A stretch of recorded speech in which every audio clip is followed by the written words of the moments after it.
우선 먼저 오시고 이제 출석 부르기 전에 여러분들에게 먼저 이제 현장에 계신 분들을 위해서 제가 말씀을 잠깐 설명을 하면요. 에베소서 한번 보십시다. 에베소서. 에베소서 1장을 보면 항상 모든 성경의 1장이 정말 중요합니다. 1장이.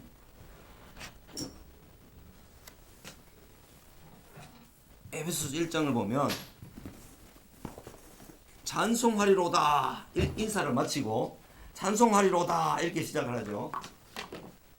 무엇을 찬송해야 되는가? 무엇을? 우리에게 복 주신 것을 찬송하는 것이다. 어떤 복? 하늘에 속한 신령한 모든 신령한 복. 에베소서 1장을 지금 오늘 공부 시작하기 전에 집사님 먼저 봅니다. 에베소서 1장 3절에 보면 여기 보면 그 신령한 복이 뭐냐? 복을 주셨기 때문에 우리가 찬송하고 기뻐하자 이런 말씀인데 5절에 보면 지금 에베소서 1장을 잠깐 보고 있습니다. 에베소서 1장 5절에 보면 예수 그리스도로 말미암아 자기의 아들들이 되게 하셨다 그랬죠. 하셨단 말이에요. 하시리니도 아니고 하시나니도 아니고 하셨다 이렇게 말했어요. 완료형으로. 그 다음에 두 번째로 7절에 보면 우리는 그리스도 안에서 그의 은혜의 풍성함을 따라 그의 피로 말미암아 속량 곧 죄사함을 받았다. 받으리라가 아니고 받았다 하는 거죠. 그 다음에 이제 세 번째로 11절에 가서 보면 계획을 따라 그의 뜻의 결정대로 일하시는 이의 계획을 따라 우리가 예정을 입어 그 안에서 기업이 되었다. 하나님의 기르시는 양떼, 하나님이 책임지고 돌보시는 하나님의 기업이 됐어요. 우리가 다 하나님이 기르시는 양떼들이 되어서 하나님의 기업이 된 거예요. 하늘 나라가 우리의 기업이기도 하지만, 그죠? 우리에게 상속될 기업이기도 하지만 우리는 하나님의 기업이 된 거예요. 하나님이 우리를 당신의 기업으로 삼으셨다고요. 여기도 되었으니라고 말했죠. 13절에 가서 보면 또한 믿어 약속의 성령으로 인치심을 받았으니 이랬습니다. 인치심을 받았으니 받았다 그랬죠. 그러니까 지금 네 가지가 하늘에 속한 모든 신령한 복인데 아들들이 되었다. 구속 곧 죄사함을 받았다. 기업이 되었다. 약속의 성령으로 인치심을 받았다. 이 네 가지가 에베소서 1장에서 그리스도인의 신분에 대해서 확실한 신분에 대해서 확정해 주는 복이기 때문에 이건 미래에 받고 미래에 얻을 그런 복이 아니고 이미 예수님을 믿을 때 주시는 하나님의 복이에요. 하늘에서 오는 신령한 복이란 말이에요. 그 복을 우리가 받았으니 찬송하지 않을 수 있겠는가? 그래서 여기 보면 5절 말씀에 근거해서 6절에 보면 거저 주시는 바 그의 은혜의 영광을 찬송하게 하려 하시니라. 그 다음에 그 밑에 내려가서 12절에 가서 보면 우리가 그리스도 안에서 전부터 바라던 그의 영광의 찬송이 되게 하려 하시니라. 그러니까 하나님의 영광을 드러내는 그런 찬송이 되게 하려 하십니다. 14절에 보면 이는 그렇게 인치심을 받게 하신 이유는 목적은 우리 기업의 보정이 되사 그 얻으신 것을 속량하시고 그의 영광을 찬송하게 하려 하십니다. 찬송이라는 말이 무려 4번이나 나옵니다. 그죠? 3절까지 포함해서 여기에서 뭐가 나오는가 하면 웨스트민스터 신앙 고백 소요리 문답 1번 인간의 제일 때는 삶의 목적이 무엇입니까? 하나님을 영원롭게 하고 그를 영원토록 즐거워하는 것이다. 이게 이제 1번의 답이잖아요. 이게 웨스트민스터 신앙 고백서가 에베소서를 기초로 해서 만들어졌어요. 그러니까 우리가 받은 것 때문에 하나님의 은혜를 찬송하고 기뻐하고 영광을 돌리는 그 삶을 살기 때문에 하나님 제가 가난합니다. 제가 이게 없습니다. 저게 없습니다 하면서 불평하면서 살 저게 아니란 말이에요. 이미 하나님의 자녀가 되고 속량을 받고 하나님의 기르시는 양떼가 되고 성령으로 인치심을 받은 그 자체가 이미 우리는 찬송하지 않을 수 없는 그런 존재가 되어버렸다는 거죠. 찬송으로 살아야 되는 그런 존재로 태어남을 받고 부르심을 받고 그 자녀로서의 은혜와 복을 다 받았다는 말이죠. 신령한 복을 주셨다는 거죠. 그죠? 그래서 우리가 이제 하이델베르크 신앙 고백, 그다음에 웨스트민스터 신앙 고백, 이 고백이 우리 장로교 개혁주의 양대 이제 이제 교리서 또는 아주 중요한 책인데 하이델베르크는 뭐로 시작하는가 하면 로마서로 시작해요. 로마서. 로마서는 뭐냐면 인간의 비참함. 인간에게 이 비참한 인간에게 가장 큰 위로가 무엇입니까? 하는 것은 우리가 하나님의 소유가 되었다는 것입니다. 이렇게 시작해요. 그게 로마서 1장에 보면 막 죄로 말미암아 막 그 죽을 수밖에 없는 비참한 그 죄로부터 시작을 해야 예수 그리스도를 통한 구원이 필요하다. 구원의 필요성이 왜 필요하냐? 우리가 죄 가운데 절망 가운데 있기 때문입니다. 멸망 가운데. 그죠? 하나님의 정죄 가운데 심판 가운데 있기 때문에 예수 그리스도를 믿음으로 구원을 얻도록 하나님께서 그것을 계획하시고 만드셨다. 그게 3장 21절부터 그게 나와요. 3장 20절까지가 1장 1절부터 18절까지는 서론 부분에 저기지만 19절부터 인간의 절망이 3장 20절까지 그렇게 하면서 인간의 비참함 그것을 설명해 주는 것이 로마서인데 그 로마서를 근거로 해서 하이델베르크가 시작을 해요. 하이델베르크 일문이 인간의 비참한 인간에게 가장 큰 위로가 무엇입니까? 우리가 하나님의 소유가 되었다는 것입니다. 그 하이델베르크는 로마서를 근거로 해서 출발해서 진행하고 있고 웨스트민스터 신앙고백은 에베소서를 근거로 해서 출발해서 우리는 다 받았다. 그러니까 찬송할 존재들이다. 그러니까 인간의 목적은 영원토록 하나님을 영광스럽게 하고 영원토록 그분을 즐거워하는 것이다. 이게 이제 웨스트민스터 신앙 고백의 저기죠. 내용이죠. 출발이 그렇게 됩니다. 안녕하세요. 잘 들어오셨습니다. 여기 출석하신 분들과 함께 좀 말씀을 미리 좀 나누고 있습니다. 출석을 부를게요.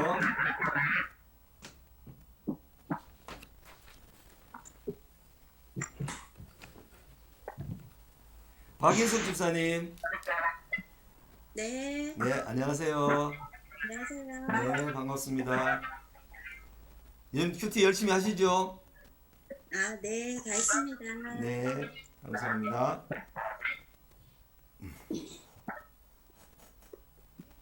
박지원 집사님. 네. 네, 안녕하세요. 반갑습니다. 네. 큐티 열심히 하시죠? 7번요? 예. 네, 감사합니다.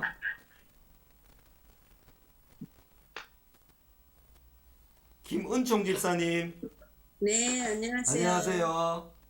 네. 네. 7분 7분 했습니다. 하셨어요. 네, 감사합니다. 네. 그다음에 김용기 집사님. 네, 네, 반갑습니다. 네, 안녕하십니까. 네. 큐티 요즘 열심히 하시고 7번 했는데. 7분 하셨어요? 예. 네, 열심히 하셔서 감사합니다. 네. 박정숙 사모님, 집사님이세요? 하면서 여기 나반이죠, 저녁반이죠. 네. 박정숙 집사님, 네. 네, 반갑습니다. 네. 네. 큐티 7번 했습니다. 큐티 열심히 하시네요. 감사합니다. 우리 박혜정 집사님, 네, 6번 했어요. 네, 감사합니다. 열심히 하셔서 감사합니다. 이미지 집사님, 네, 7번 했습니다. 7번 하셨어요. 네, 감사합니다. 열심히 하시는 게 너무 좋습니다. 감사합니다.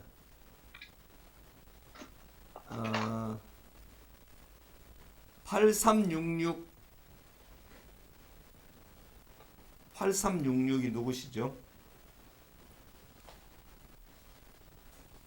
여기 들어오신 분은 다 하셨고, 그다음에 그다음에 저도 들어왔어요. 아, 예, 이수정 집사님이시구나. 예, 네, 반갑습니다. 6번 했어요. 7번 하셨어요? 아니, 6, 6번요? 네, 예, 감사합니다.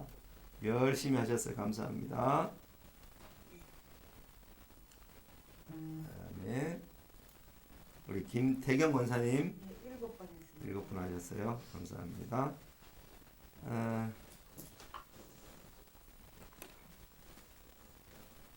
이원 집사 마련 들었고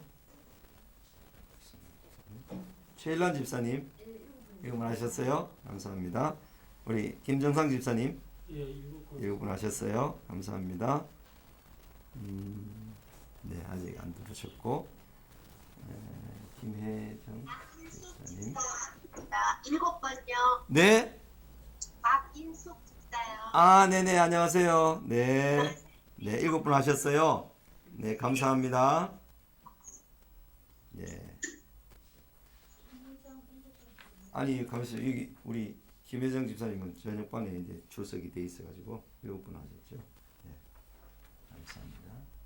정진 자, 예, 권사님은 아까 체크를 제가 했고요. 네, 정 권사님 거는 아까 제가 체크를 했습니다.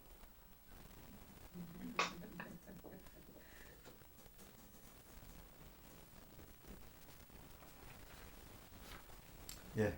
지금 또, 송경화 집사님 들어오셨네요. 안녕하세요. 네. 7번 했습니다. 7번 하셨어요. 감사합니다. 네. 또,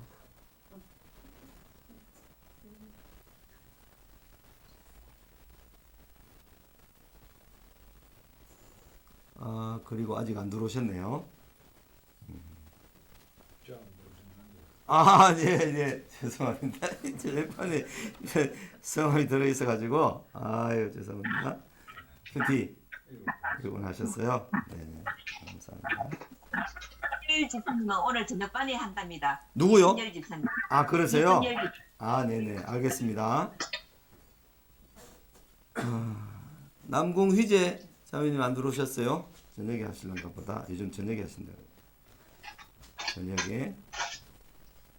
김현숙 사모님 안 들어오셨어요? 이상미 성도님 안 들어오셨어요? 네. 네. 혹시 정독을 2번씩 다 하신 분은 출석 부를 때 말씀해 주세요. 저 다 했습니다. 아, 권사님 다 하셨어요? 이야, 좋습니다. 저도 다 했는데요. 한번 있어보세요. 누구시죠? 김용기요. 아, 그 다 하셨어요? 이야, 예. 감사합니다. 2번 다 읽었습니다. 2번 다 읽으셨어요? 예. 이야, 감사합니다. 저도 네. 다 읽었습니다. 2번. 네, 알겠습니다. 김은청도 다 읽었습니다.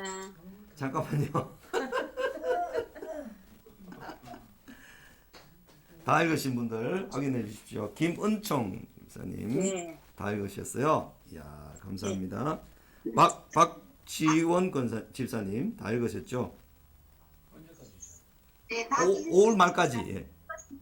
또 누구요? 네, 읽었습니다. 아, 박인숙 집사님도 다 읽으셨어요? 네, 감사합니다. 또 다 읽으신 분 확인해 주시면 고맙겠습니다. 다 읽으신 분들은. 그래야 제가 체크를 해서 관리를 하죠. 목사님, 네, 박정숙 집사요. 네네. 다 읽었습니다. 아, 그렇습니까? 네, 알겠습니다. 아, 다 읽으셨어요? 감사합니다. 네. 저도 다 읽었어요. 아, 그래요? 야, 감사합니다. 오.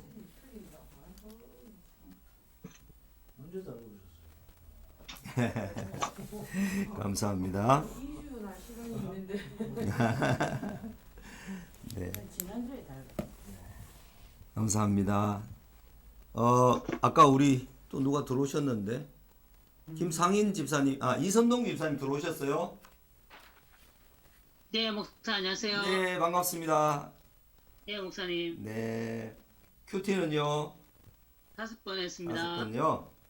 네, 아직 성경 정독 다 못 끝내셨죠? 창세기? 하셨어요?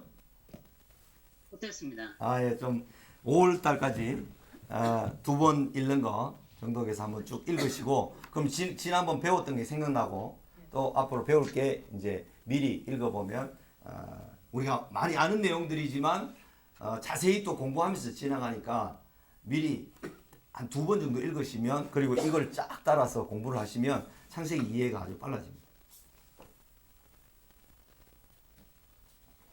기도하겠습니다. 하나님 아버지 감사합니다. 우리에게 말로 다 할 수 없는 크신 은혜를 베풀어 주셔서 우리를 불러주신 것 감사합니다.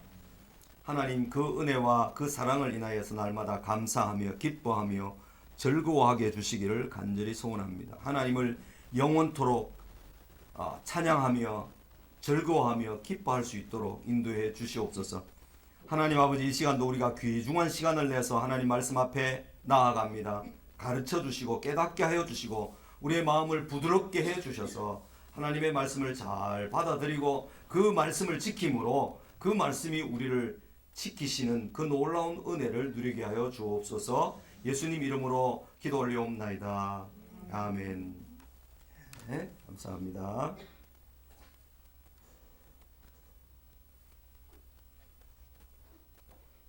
잠깐만요.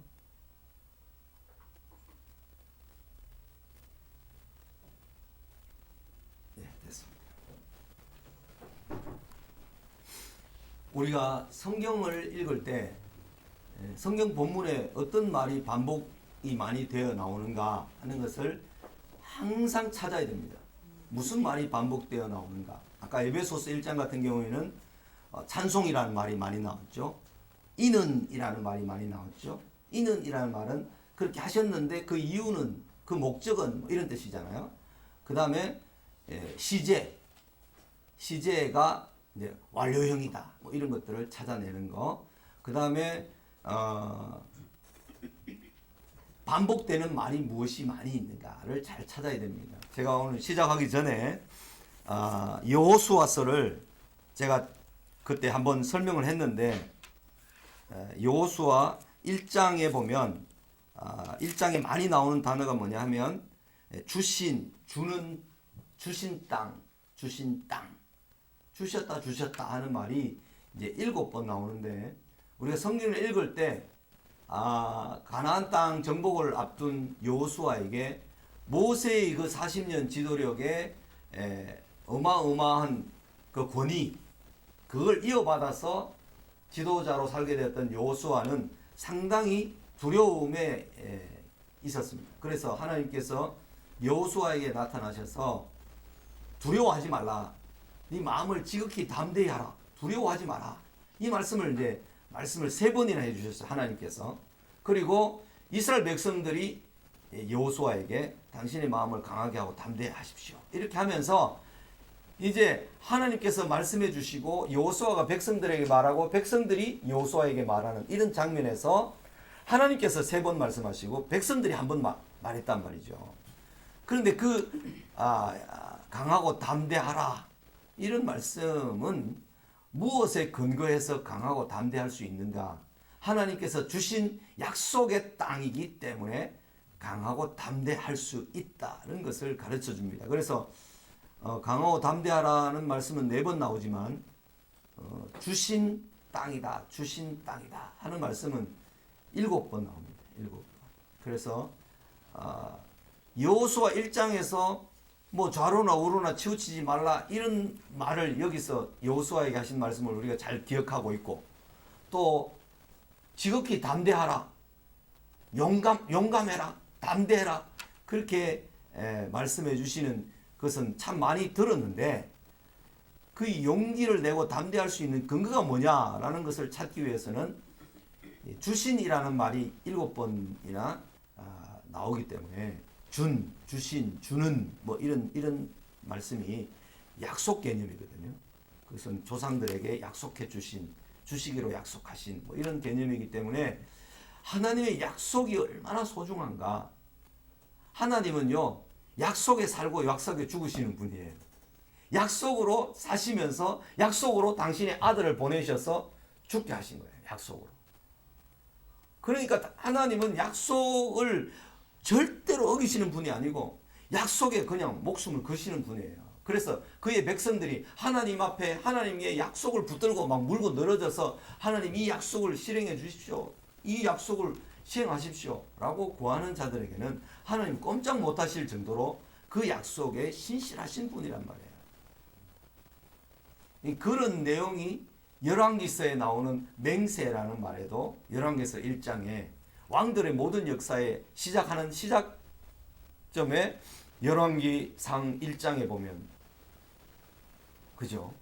아도니아가 왕이 됐는데 나단 선지자가 다윗의 맹세를 가지고 밧세바에게로 갔고 밧세바가 다윗 왕에게 들어갔고 다윗 왕이 그 맹세를 확인하면서 솔로몬이 왕이 돼야 된다 해서 아도니아 편에 가지 않았던 사독 그리고 나단 이런 선지자들과 함께 솔로몬 그 어린 솔로몬에게 기름 부어 가지고 솔로몬이 왕이 되죠. 이제 이런 장면이 열왕기에서는 맹세라는 말이 많이 나오기 때문에 하나님의 맹세 다윗의 입을 통해서 하나님이 하신 맹세에 근거해서 온 왕들의 역사 온 이스라엘의 역사 영적 이스라엘의 모든 역사는 다 하나님의 말씀 하나님의 약속 그 맹세로 이루어지지 인간이 가지고 있는 힘이나 권력이나 돈이나 뭐 이런 것들에 의해서 좌지우지 되지 않는다 하는 사실을 우리가 굳게 이해를 하고 잘 깨달아야 됩니다. 이런 내용들은 뭐 비단 거기들에만 있는 게 아니고 사사기 시대의 사사시대의 사사기 1장에 제일 많이 나오는 단어가 뭐냐 하면 유다라는 말입니다. 유다. 그죠? 우리 중에 누가 먼저 올라가서 싸우리까 하니까 유다가 먼저 올라갈지니라. 나중에 베냐민 지파와 싸우는 18장 뒷부분에 가서 또 베냐민 지파 비류들을 내놓지 않아서 베냐민 지파를 상대로 11지파가 싸우거든요. 그때도 우리 중에 누가 먼저 올라가리까 라고 하나님께 물었는데 유다 지파가 먼저 올라갈지니라. 이렇게 나옵니다. 이 사사시대는 사실은 이제 에브라임 지파와 므낫세 지파가 요셉의 후손으로 우리가 장자 지파 임내 하고 허세를 떨었던 시대가 사사시대입니다. 사사시대에는 요셉 지파인 에브라임과 므낫세가 큰소리 치며 살았는데 그게 아니라 유다 지파에게로 내가 옮기겠다. 이런 의도로 하나님께서 말씀하시면서 유다 지파, 에브라임과 므낫세 지파에게서 유다 지파로 그 지도력을 다 옮기시는 과정이 사사시대입니다. 사사시대. 그래서 룻기서 같은 데 보면 나오미가 모압 땅으로 흉년이 들어서 내려갔는데 나오미가 거기서 남편 죽고 결혼시킨 아들 다 죽고 며느리 둘하고 셋이 홀로 이제 돼가지고 과부가 되어서 돌아오려고 하는데 돌아가라 하죠. 그 돌아와서 룻이 나오미의 말을 따라서 보아스를 만나서 보아스와 결혼하죠. 그래서 보아스를 통해서 아이를 낳죠. 그 아이가 오벳인데 그 오벳이 이세를 낳습니다. 이세가 다윗을 낳습니다. 그렇게 룻기서 마지막 장에 이렇게 오벳이 이세를 낳고 이세가 다윗을 낳으니라 이렇게 나오기 때문에 다윗의 형들도 많은데 이세가 낳은 아들이 7명이나 위에 형들이 있는데 다윗을 낳으니라 이렇게 말한 것은 다윗이 왕이 되었기 때문에 그래서 왕으로서 사사시대에 하나님 말씀의 지배를 받지 않았던 사사시대를 하나님 말씀의 지배를 받도록 돌이킨 사람이 누구냐 하면 다윗 왕이라는 거죠. 그래서 이 다윗 왕이 유다 지파잖아요. 유다 지파의 초대 왕이 돼가지고 다윗의 후손이 쭉 왕으로 오다가 예수 그리스도가 오셔서 다윗의 자손으로 오셔서 예수님이 영원한 왕이 되신 거죠. 그렇죠? 그러니까 다윗에게 하신 하나님의 언약 사무엘상 7장에 나오는 영원한 언약 영원한 언약이 예수 그리스도에게서 성취된다는 말씀이죠. 그래서 룻기에서의 말씀은 오벳이라는 인물을 주신 이유는 하나님께서 다윗을 낳게 유다 지파로 그 모든 에브라임 지파에서 유다 지파로 옮겨가는 그런 과정들을 설명해 주는 거예요. 그것을 제가 좀 더 이해하기 쉽게 설명하기 위해서 그걸 좀 더 이야기를 합니다. 사사기 8장 펴서 우리 집사님 성경을 안 가져오시면 성경을 뒤에서 하나 가져오십시오. 사사기 8장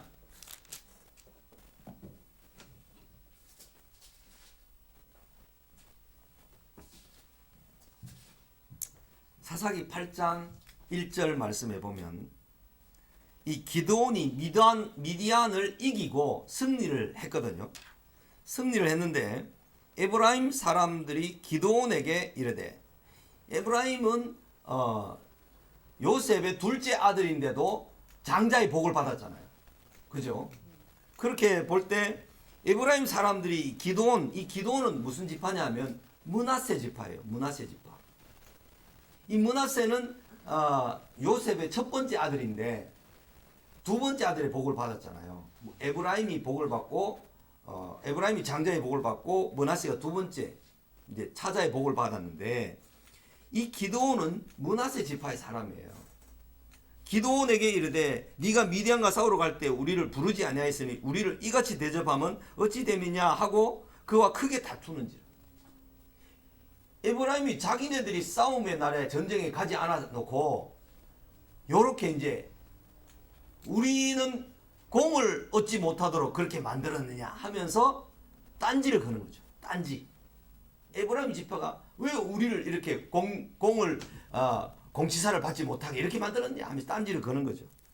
그런데 기드온이 이제 하는 말이, 내가 이제 행한 일이 너희가 한 것에 비교 되겠느냐?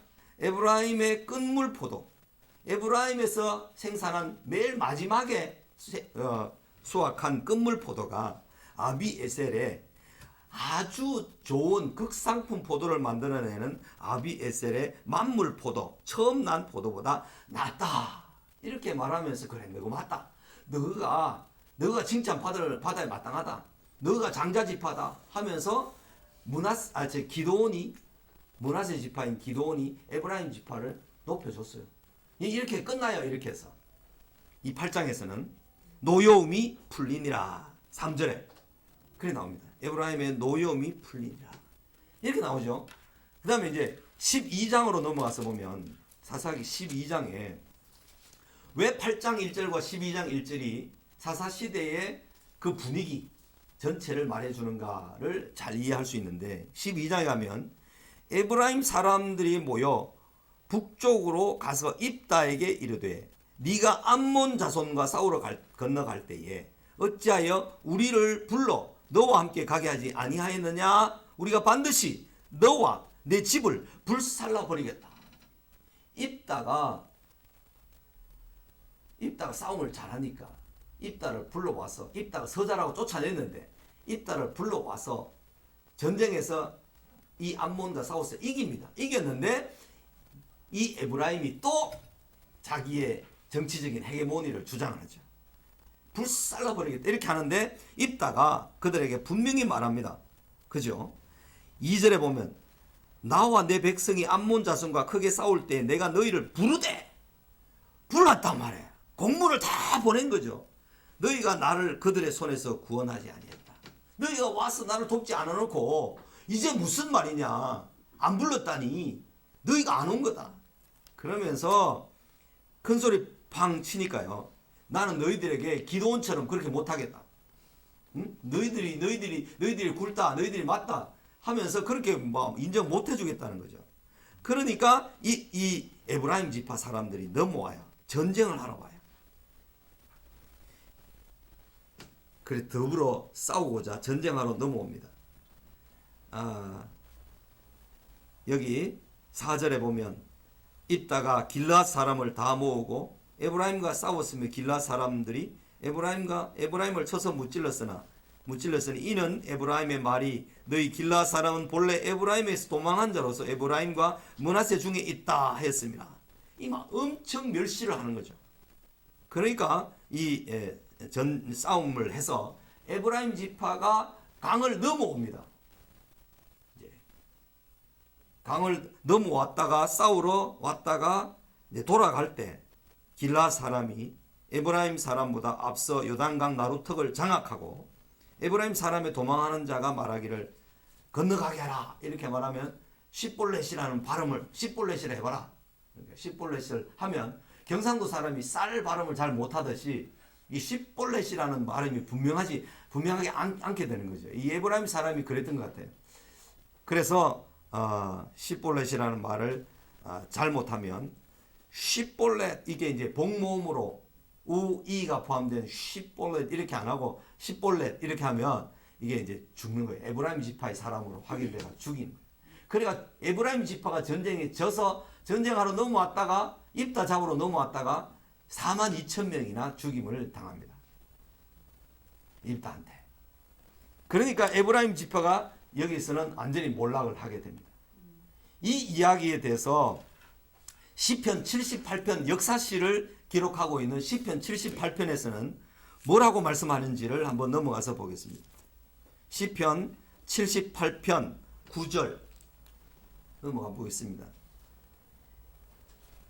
이스라엘의 역사에서 하나님의 일하심과 행하심을 찬송하는 시를 78편 역사시에서 기록하고 있는데 시 78편 9절 읽어보겠습니다. 시작.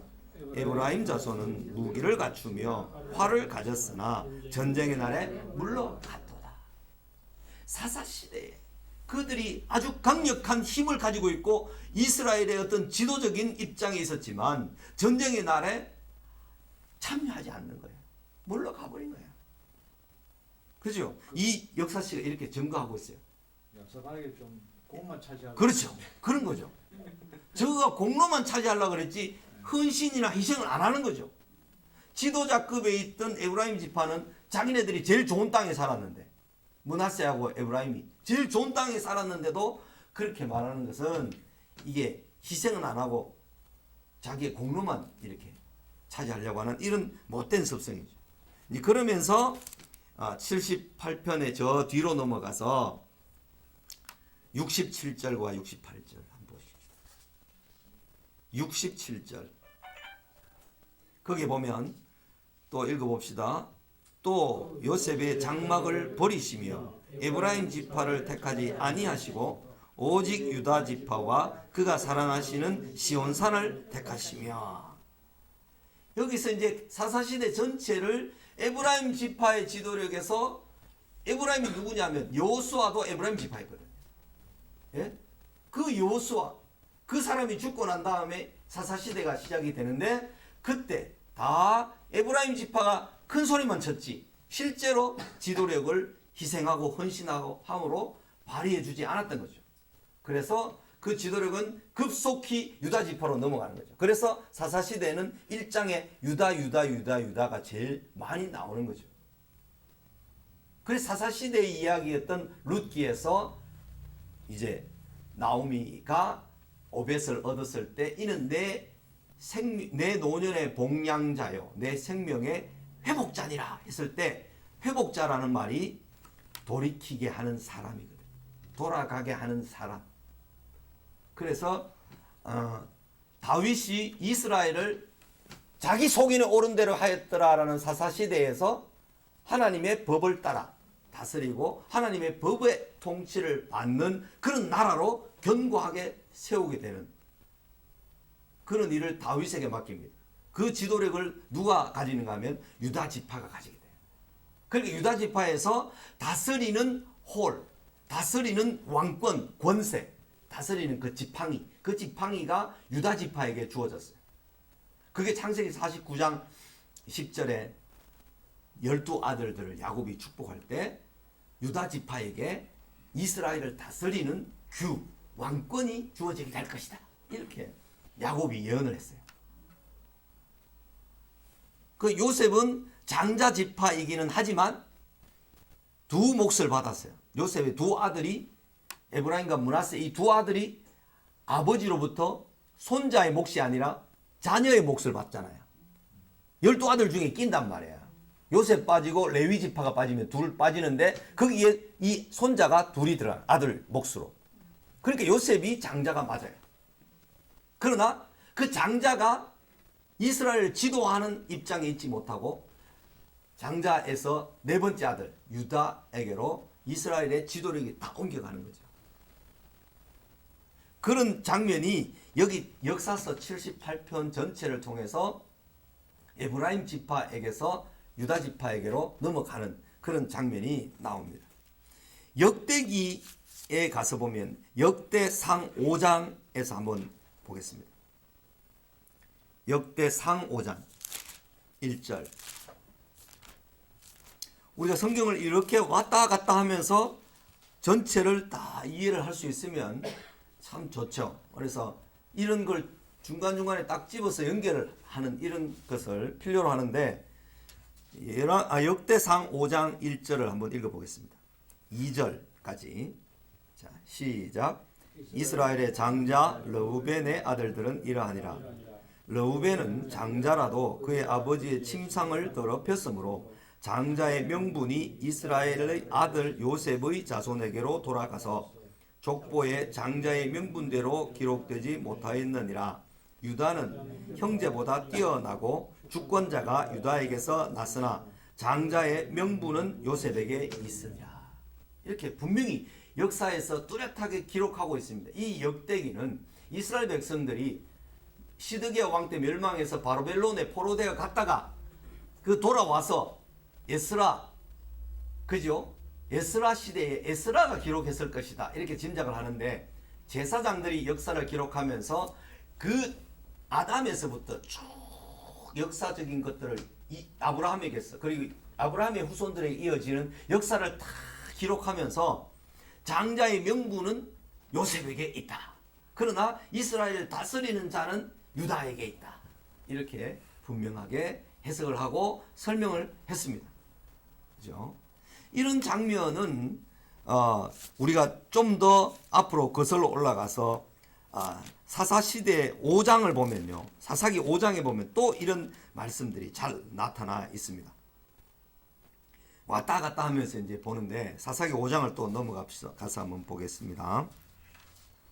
드보라 시대 때는 여자 사사 드보라 시대 때는 이스라엘이 어떻게 싸웠는가? 5장 찾으셨어요?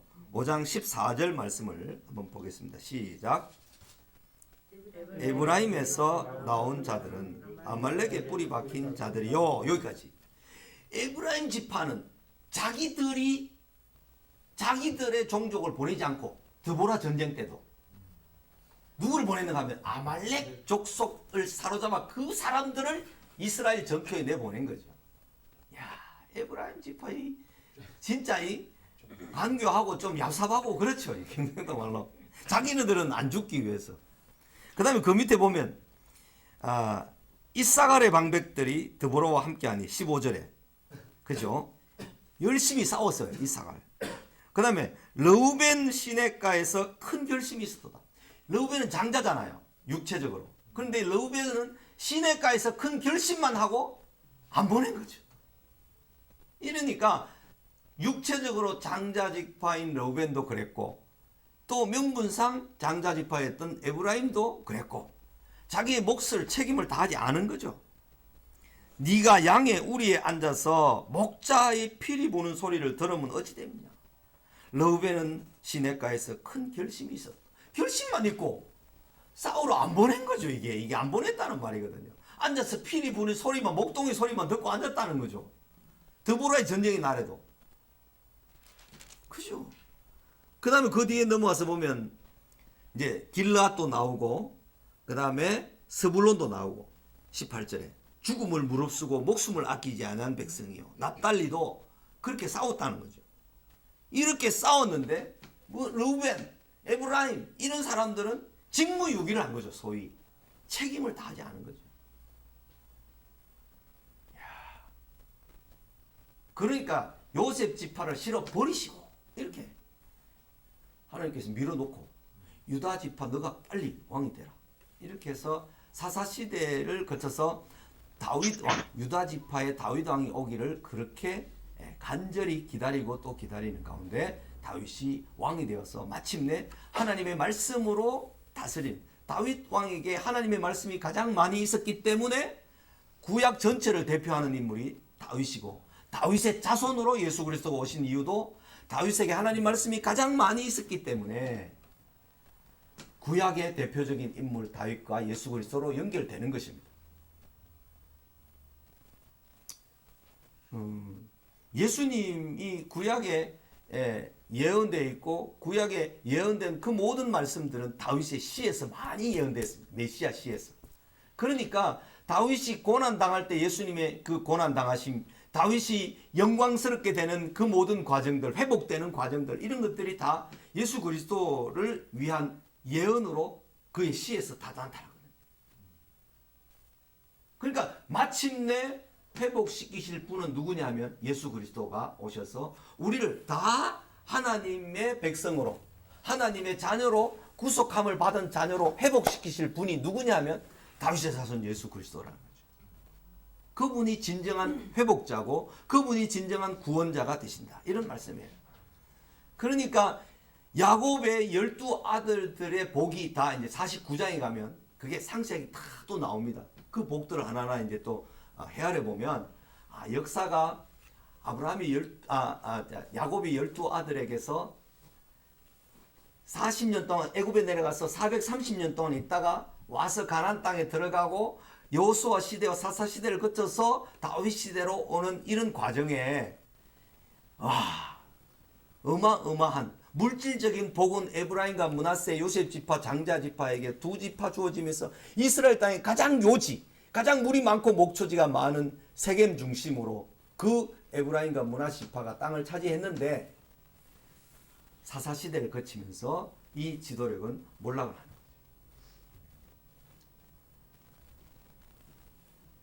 그런 장면이 이런 곳에서 흔적과 증거를 가지고 우리들에게 말씀해 주기 때문에 성경 본문을 이해할 때 그 본문을 우리가 이런 형태로 잘 보면서 전체 줄기를 이해를 하면서 가야만 성경을 잘 이해할 수가 있게 되는 것입니다. 창세기로 돌아옵니다. 창세기 오늘 30분 동안 그런 특강을 했습니다. 창세기 34장 지난 주일에는 세겜에 살다가 이 세겜이라는 곳이 에브라임과 므낫세 지파의 경계 지역에 있어서 아주 비옥한 땅입니다. 이 세겜이 물이 많고 목초지가 넉넉한 이 세겜에서 사건이 일어났죠.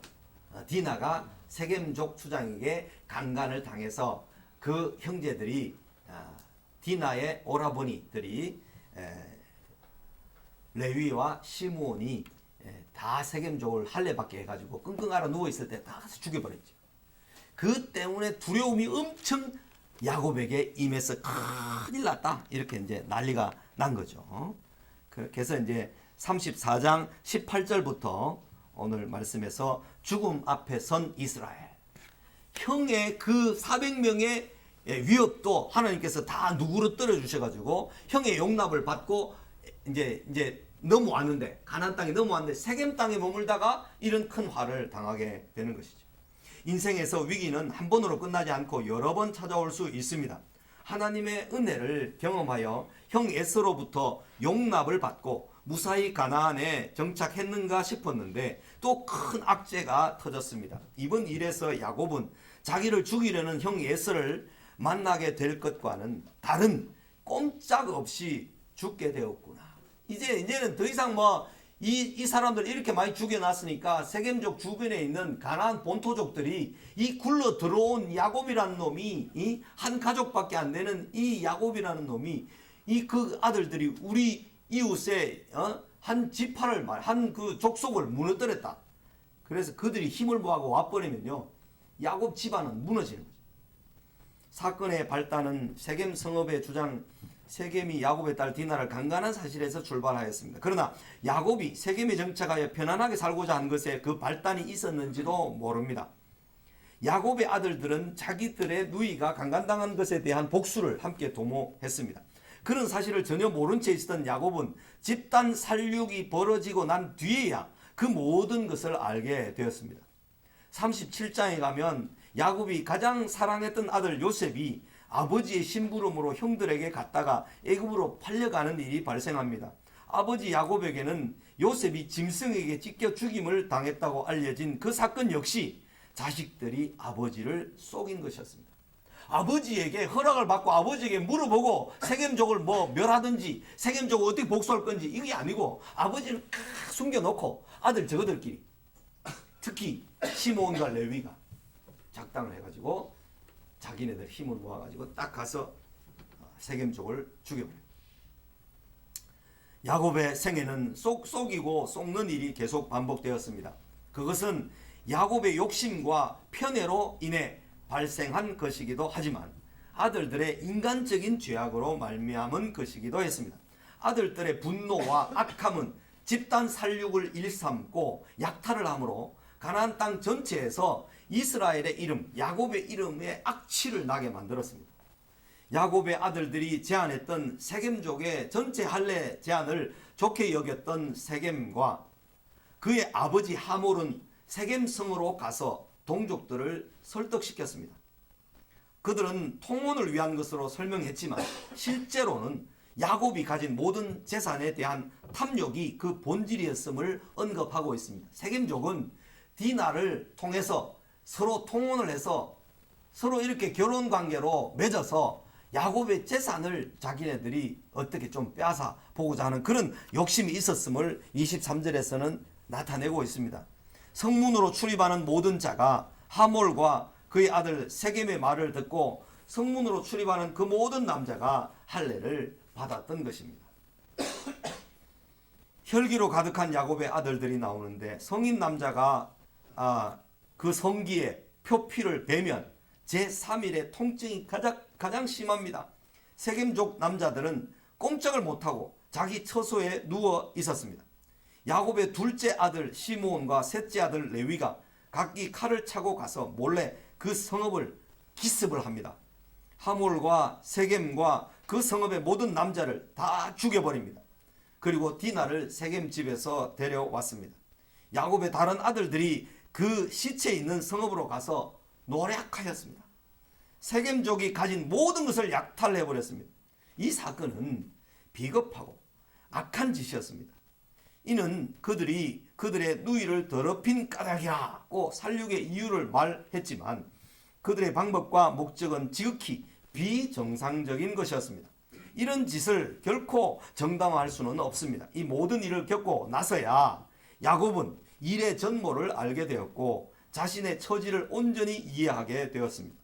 복수심으로 피가 끓었던 아들들을 아버지였던 야곱이 감당할 수가 없었습니다. 르우벤은 자기의 그 계모죠, 빌라를 범하였잖아요. 이런 일들이 야곱 집안에 벌어지는 이런 일들을 보면 야곱이 참 얼마나 하나님 앞에 두렵고 떨렸겠습니까? 이런 모습은 맏아들 르우벤이 야곱의 첫 빌라를 범하였을 때와 요셉을 잃어버렸을 때에도 아들들에게서 계속 이런 아버지를 속이고 아버지를 괴롭히는 일이 계속 일어났습니다. 사망의 음침한 골짜기에 선 야곱이 나옵니다. 야곱은 이 사건을 당했을 때 인생 종쳤구나 라고 생각했습니다. 야곱은 시므온과 레위에게 너희가 내게 화를 끼쳐 나로 하여금 이 땅의 주민 곧 가나안 족속과 브리스 족속에게 악취를 내게 하였도다. 나는 수가 적은즉 그들이 모여 나를 치고 죽이리니 그러면 나와 내 집이 멸망하리라. 이것은 야곱을 기절하게 하는 심각한 일이었습니다. 야곱이 죽기 전에 아들들을 축복하는 장면에서 이 일이 얼마나 심각했는지를 보여줍니다. 그 노여움이 혹독하니 시몬과 레위에 대해서 이렇게 말합니다. 저주를 받을 것이요 분기가 맹렬하니 저주를 받을 것이라. 내가 그들을 야곱 중에서 나누며 이스라엘 중에서 흩으리로다. 그래서 레위 지파는 성읍을 얻지 못하고 땅을 얻지 못하고 48개 12개 지파가 나누어진 그 성읍들에 각각 4개씩 해서 성읍들 4개씩 해서 48개 성읍에 레위 지파를 다 흩어버립니다. 그들에게서 제사장 역할을 하도록 다 흩어집니다. 그런데 레위 지파는 땅이 없어요. 기업이 없어요. 레위 지파는 하나님이 너희의 분깃이다 이렇게 해서 레위 지파는 땅을 안 주셔요. 그리고 시므온 지파가 어떻게 됩니까? 시므온 지파는 자기네들이 땅이 독립되게 있는 게 아니고 유다 지파 안에 그 안에 요렇게 땅을 얻습니다. 그래서 시므온 지파는 나중에 그 가나안 땅에 들어갈 때 시므온 지파가 제일 많이 줄어드는데 왜 그런가 하면 바알볼 사건이 있을 때 민수기 25장에 보면 바알볼 사건이 음란으로 이스라엘 백성들을 음란하게 해서 음란을 저지르게 해서 하나님 심판하셔서 하루에 23,000명 또 모두 24,000명이 죽는 그 비참한 일을 당할 때 누가 죽임을 당하는가 하면 시므온 지파의 한 족장이 미디안 여인과 들어와서 데리고 와서 자기 텐트로 들어가서 막 음란한 일을 행할 때 그 아론의 자손 엘라살이 가서 거기에다가 톡에서 창을 꼽아버리죠. 그 심판을 행해서 레위 지파, 아론의 후손 레위 지파, 이 지파가 나중에 이제 하나님께로 긍휼을 입어서 제사장 역할을 맡게 되는 거죠. 하나님 앞에서 섬기는 지파로 긍휼을 입게 되는 거죠. 그때에 민수기 25장에 하나님께서 이 레위 지파를 칭찬하셨거든요. 네가 내 분노를 풀었다. 그렇게 이제 말씀을 해주시기 때문에 레위 지파는 짐승들을 잡아서 그것으로 피로 제사를 드리는 하나님께 나아가는 그 일을 하도록 긍휼이 주어진 거죠. 이런 야곱으로부터 저주를 받았지만 긍휼이 주어져서 제사장 역할을 하게 되는 것입니다. 굴러 들어온 돌이 백인 돌들에게 이리도 당돌하게 행동할 수 있었던 원인이 무엇일까요? 나이 20대의 11명의 아들들이 갖는 집단 혈기와 자신감 때문이었을까요? 야곱은 외부의 적들이 아니라 내부의 분노와 혈기로 인해 사망의 음침한 골짜기에 서게 되었던 것입니다. 자녀로 인해 사망의 음침한 골짜기로 다녀본 적이 있습니까? 부모는 자녀들로 인해 사망의 골짜기를 갈 때 보통 스스로에게 책임을 돌립니다. 내 때문입니다. 내 때문입니다. 이렇게.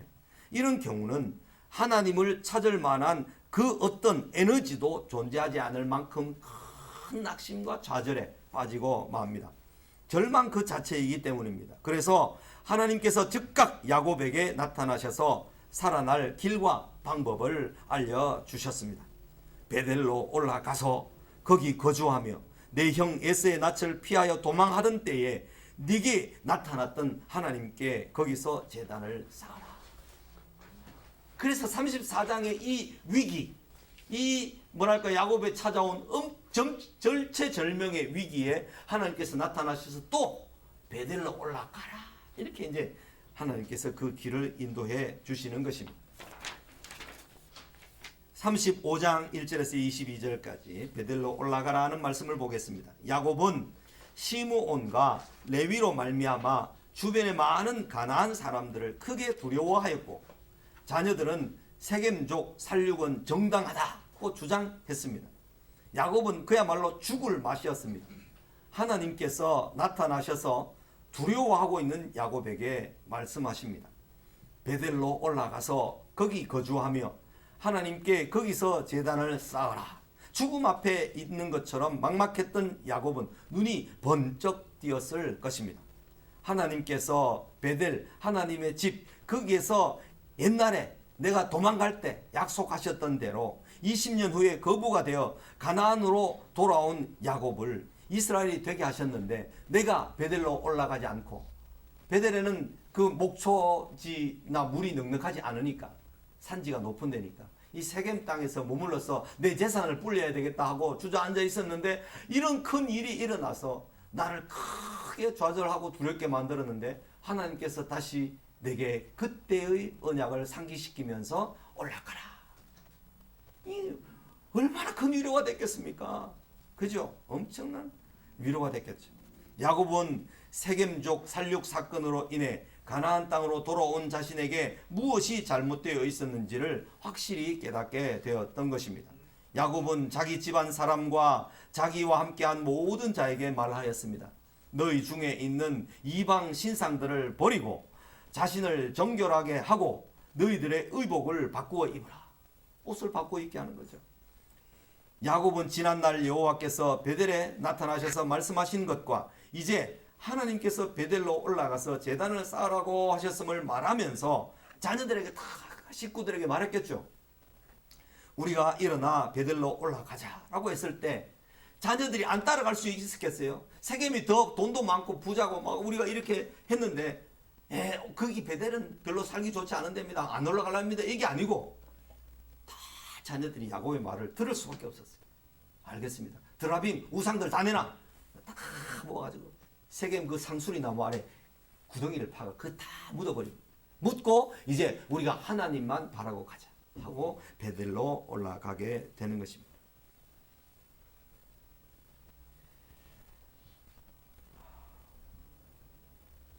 거기 야곱과 함께한 모든 가족들, 자녀들은 당시의 위험한 사태를 충분히 인식하고 야곱의 말을 따라 자기 손에 있는 모든 이방 신상들과 자기 귀에 있는 귀고리들을 야곱에게 주었고 야곱은 그것을 세겜 근처 상수리 나무 아래 묻었습니다. 그때까지 그들이 갖고 있었던 드라빔 훔쳐온 그 라반에게 훔쳐온 그죠? 라헬이 훔쳐온 드라빔이 있었잖아요. 그래 아버지가 막 찾아러 왔을 때 낙이 안장 아래 놓고 경수가 나서 모델이 납니다 하면서 그렇게 숨겨왔던 거 있잖아요. 그런 것들을 다 이제 내버리는 거죠. 야곱이 세겜족 주변의 가나안 사람들을 크게 두려워하고 있었는데 하나님께서 오히려 그들로 크게 두려워하게 하셨으므로 야곱의 아들들을 추격하는 자가 없게 만들어 주셨습니다. 가데스 바네아에서 정탐하고 돌아온 10정탐꾼들의 말을 듣고 크게 두려워하던 이스라엘이 광야 40년 끝자락에 이스라엘 백성들과 하나님을 크게 두려워하는 가나안 족속을 보는 것 같이 이렇게 되어 있습니다. 신명기에서 보면 신명기는 40년 지나서 가나안 땅을 앞두고 있는 그런 가운데 율법을 재해석한 것이 신명기잖아요. 그러니까 신명기 2장 3장에 넘어가서 보면 이때까지는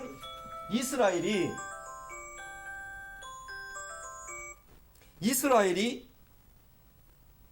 가나안 땅을 엄청 두려워했는데 이스라엘이 가나안 땅을 두려워했는데 이제는 시간이 지나서 보니까 가나안 족속들이 이스라엘을 엄청 두려워하는 그런 가운데 놓이게 된 거죠. 그래서 기생 라합이 정탐꾼들한테 여리고성을 정탐하러 온 사람들한테 당신들의 소식을 들을 때마다 우리의 간담이 다 녹아. 싸울 의지가 다 없어졌다. 당신의 하나님이 정말 신이시다 하는 것을 알게 되어서 라합은 이스라엘 편에 서서 이스라엘 사람이 되어버린 거죠. 그래서 정탐꾼들을 목숨을 걸고 숨겨줬고 나중에 그 라합은 예수님의 족보에 들게 되죠.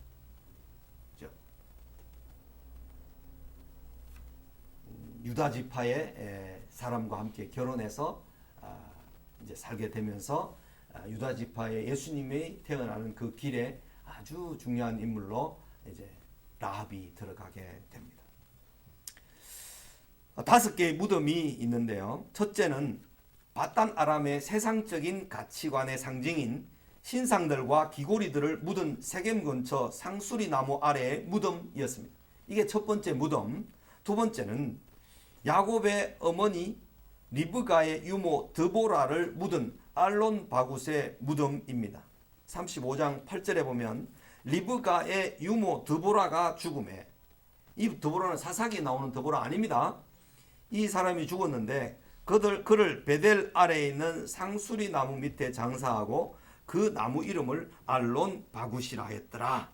알론 바굿이라는 이름의 뜻은 곡함의 상수리 나무 이런 뜻으로 이제 그렇게 이름을 불렀습니다. 리브가는 언제인지는 모르지만 리브가는 자기의 신실한 유모 드보라를 야곱에게 보냈을 것입니다.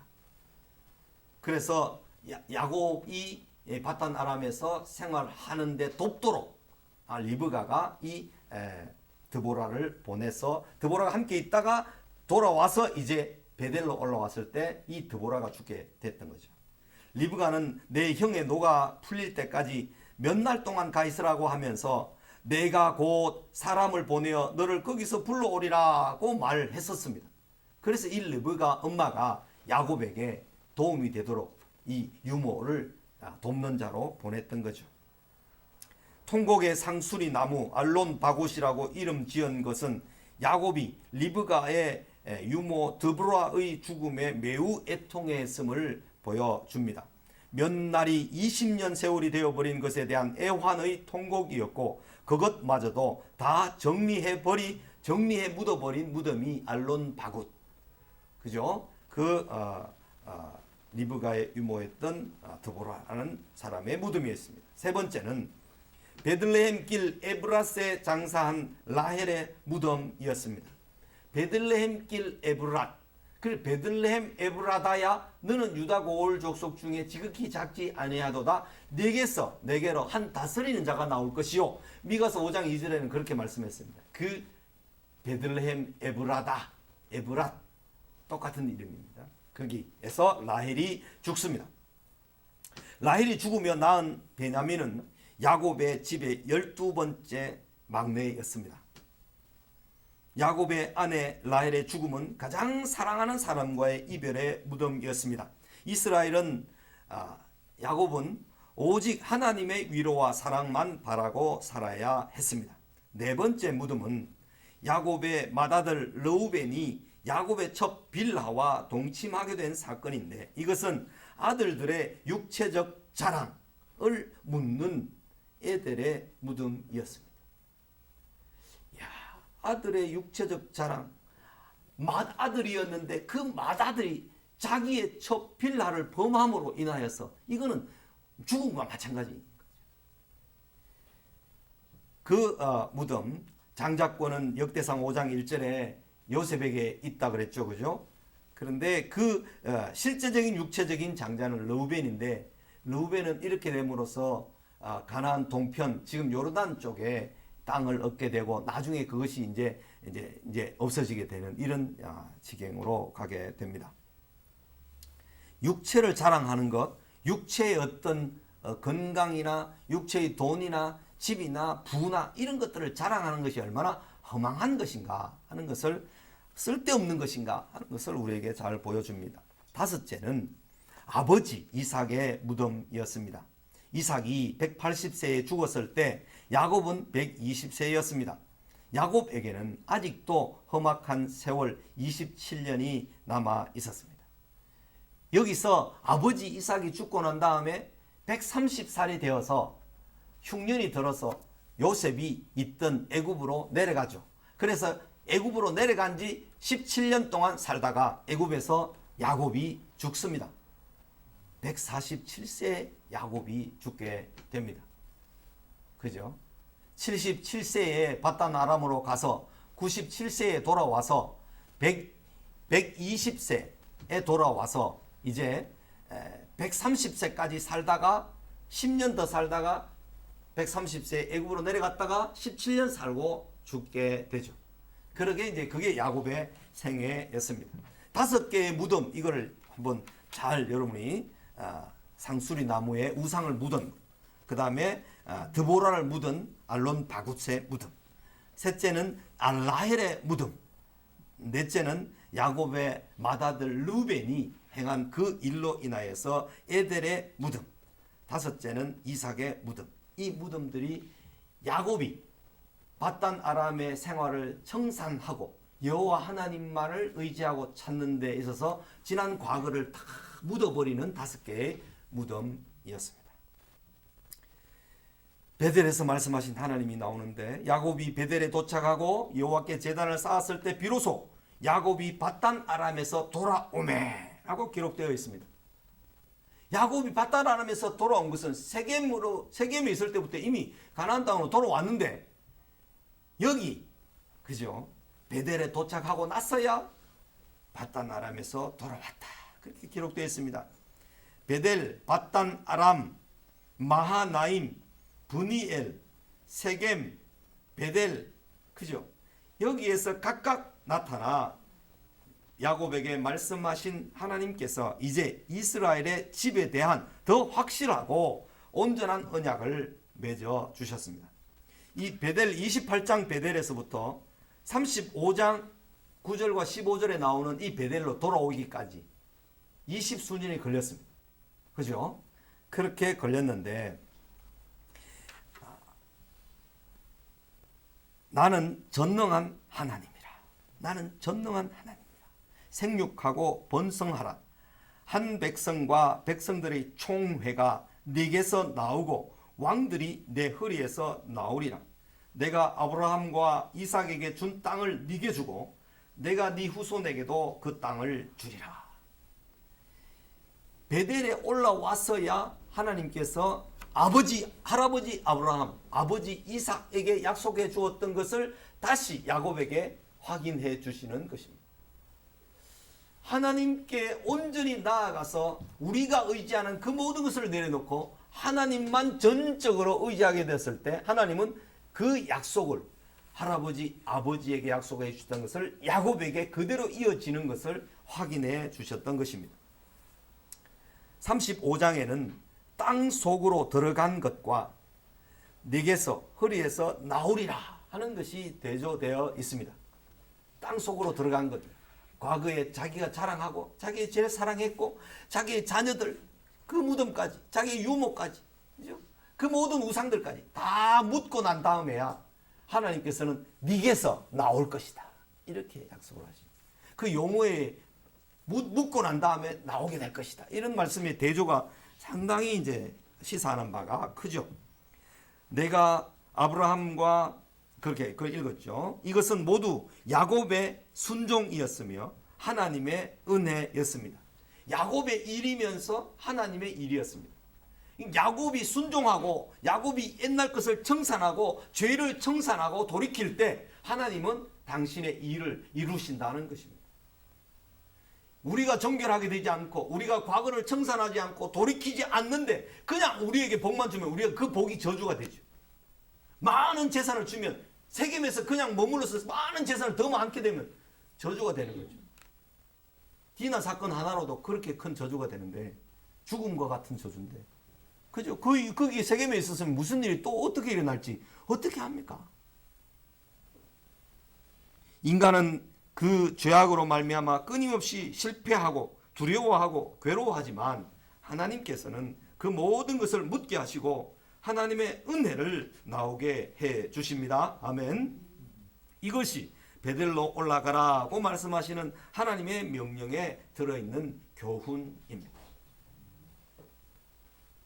우리가 창세기를 이렇게 좀 깊게 이해할 수 있으면 통으로 전체적으로 보면서 이렇게 이해할 수 있으면 나중에 성경 전체를 이해하는 데 더 크게 유익하고 도움이 될 줄로 믿습니다.